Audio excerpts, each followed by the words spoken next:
ആകാശവാണി. നമസ്കാരം. പ്രത്യേക വാർത്താ ബുള്ളറ്റിൻ വായിക്കുന്നത് ഹരിഷ്ണ. ലോക്സഭാ തെരഞ്ഞെടുപ്പിന്റെ ഒന്നാം ഘട്ട വോട്ടെടുപ്പിന് 5 ദിവസം മാത്രം ശേഷിക്കെ രാജ്യത്ത് പ്രചരണം ഉച്ചസ്ഥായിയിൽ.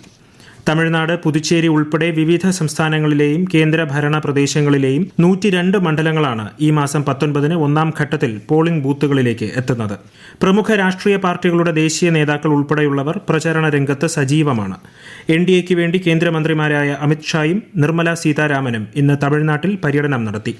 കോൺഗ്രസിന് വേണ്ടി party general secretary Priyanka Gandhi ഉത്തരാഖണ്ഡിലെ രാംനഗറിൽ തിരഞ്ഞെടുപ്പ് റാലിയിൽ പങ്കെടുത്തു.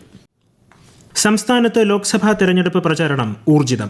ദേശീയ നേതാക്കൾ കൂടി സജീവമാകുന്നതോടെ ഈ മാസം 26-ന് വോട്ടെടുപ്പ് നടക്കുന്ന സംസ്ഥാനത്ത് പ്രചാരണം വേനൽ ചൂടിനെ വെല്ലും. NDA പ്രചരണത്തിനായി പ്രധാനമന്ത്രി നരേന്ദ്രമോദി മറ്റന്നാൾ കേരളത്തിലെത്തും.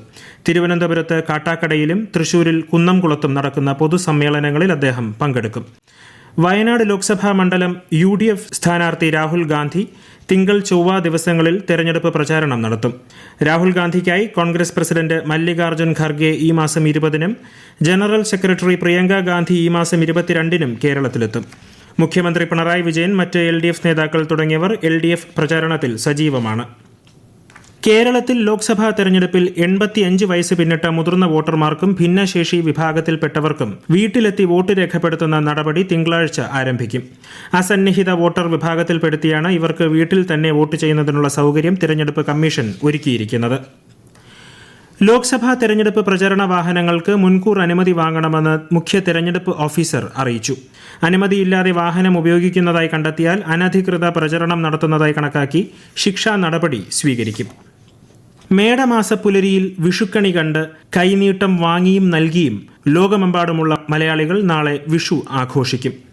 മലയാളിയുടെ കാർഷിക സംസ്കൃതിയുടെയും പൈതൃകത്തിന്റെയും ഓർമ്മപ്പെടുത്തലും ആഘോഷവുമാണ് വിഷു.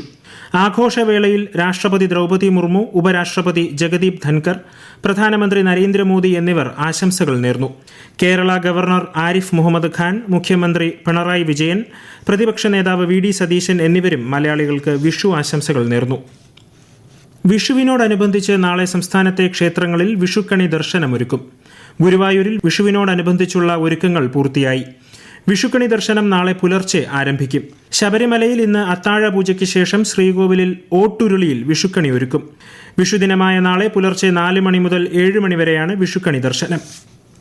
തൃശൂർ പൂരത്തിന് കൊടിയേറി. തിരുവമ്പാടി, പാറമേക്കാവ് ക്ഷേത്രങ്ങളിലും മറ്റ് 8 ഘടക ക്ഷേത്രങ്ങളിലും കൊടിയേറ്റം നടന്നു. ബുധനാഴ്ച വൈകിട്ടാണ് സാമ്പിൾ വെടിക്കെട്ട്. ഈ മാസം 19-നാണ് വിശ്വപ്രസിദ്ധമായ തൃശൂർ പൂരം. ഉത്സവങ്ങളിൽ ആനകളെ എഴുന്നള്ളിക്കുന്നതിൽ പ്രായോഗികമായ നടപടികളടങ്ങിയ സത്യവാങ്മൂലം സുപ്രീം കോടതിയിൽ തിങ്കളാഴ്ച സമർപ്പിക്കുമെന്ന് വനമന്ത്രി AK ശശീന്ദ്രൻ. ഉത്സവ പരിപാടികൾ ആചാരപരമായി നടത്തുകയും ആനകളുടെ സംരക്ഷണം ഉറപ്പുവരുത്തുകയും ചെയ്യുമെന്ന് മന്ത്രി പറഞ്ഞു. ഇന്ത്യൻ ഭരണഘടനാ ശില്പി ഡോക്ടർ BR അംബേദ്കറുടെ 134-ാം ജന്മവാർഷിക ദിനം നാളെ. രാജ്യത്തിന്റെ സമഗ്ര വികസനത്തിന് അംബേദ്കറുടെ ആശയങ്ങൾ സ്വീകരിക്കണമെന്ന് ആശംസാ സന്ദേശത്തിൽ രാഷ്ട്രപതി ദ്രൗപദി മുർമു പറഞ്ഞു. ധീരതയ്ക്കും വിശിഷ്ട സേവനത്തിനുമുള്ള നാവികസേനാ പുരസ്കാരങ്ങൾ നാളെ സമ്മാനിക്കും. ഗോവയിൽ നടക്കുന്ന ചടങ്ങിൽ നാവികസേനാ മേധാവി അഡ്മിറൽ R ഹരികുമാർ പുരസ്കാരങ്ങൾ വിതരണം ചെയ്യും. മദ്യനയ കേസിൽ EDയുടെ അറസ്റ്റിനെ ചോദ്യം ചെയ്തുകൊണ്ട് ഡൽഹി മുഖ്യമന്ത്രിയും ആം ആദ്മി പാർട്ടി നേതാവുമായ അരവിന്ദ് കെജ്രിവാൾ നൽകിയ ഹർജി സുപ്രീം കോടതി തിങ്കളാഴ്ച പരിഗണിക്കും. ഓസ്ട്രേലിയയിൽ ഷോപ്പിംഗ് മാളിലുണ്ടായ ആക്രമണത്തിൽ 6 പേർ മരിച്ചു. ആക്രമണം നടത്തിയ ആളെ പോലീസ് വധിച്ചു. സിഡ്നിയിലെ Westfield Bondi junction mall സമുച്ചയത്തിലായിരുന്നു സംഭവം. ഇറാൻ-ഇസ്രായേൽ സംഘർഷം രൂക്ഷമാകുന്നു. കഴിഞ്ഞയാഴ്ച ഡമാസ്കസിലെ ഇറാൻ എംബസിയിൽ ഒരു മുതിർന്ന ഉദ്യോഗസ്ഥനെ കൊലപ്പെടുത്തിയതിനെ തുടർന്ന് ഇറാന്റെ ഭാഗത്തുനിന്ന് പ്രതികാര നടപടിയുണ്ടാകുമെന്ന മുന്നറിയിപ്പിന്റെ പശ്ചാത്തലത്തിൽ ഇസ്രായേൽ കനത്ത ജാഗ്രതയിലാണ്. ISL ഫുട്ബോളിൽ ഇന്നത്തെ മത്സരത്തിൽ നോർത്ത് ഈസ്റ്റ് യുണൈറ്റഡ് ഒഡീഷയെ നേരിടുന്നു. ഈ മാസം 19 മുതൽ പ്ലേ ഓഫ് എലിമിനേറ്റർ പോരാട്ടം തുടങ്ങും.